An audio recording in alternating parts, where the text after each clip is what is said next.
Alamin ang latest weather update ngayon dito sa Sir Aris Official Weather News Today. Kalukuyan nga ay may dalawa tayong namomonitor na low pressure area. Yung una ay itong nasa loob ng ating Philippine Area of Responsibility. Ito ay nabuo kaninang alas 8 ng umaga.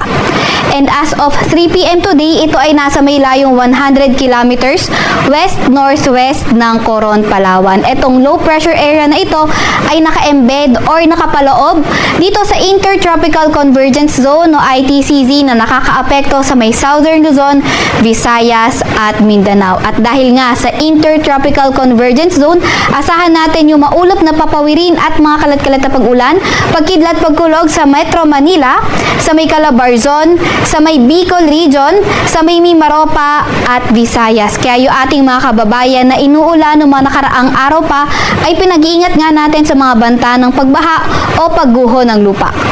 Para naman sa lagay ng panahon sa nalalabing bahagi ng ating bansa, partly cloudy to cloudy skies tayo na may mga tsansa ng mga localized thunderstorms. Yung ating mga Regional Services Division ay maglalabas ng mga thunderstorm advisory, rainfall advisory o hindi kaya heavy rainfall warning kung kinakailangan.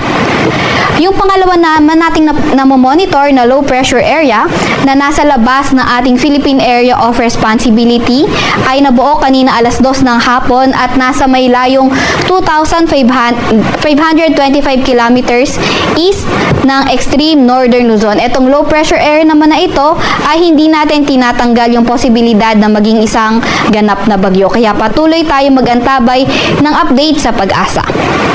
At yung isa nga palang low pressure area sa loob ng ating Philippine Area of Responsibility, ito naman ay bababa ang tsansa na maging isang ganap na bagyo in the next 24 hours.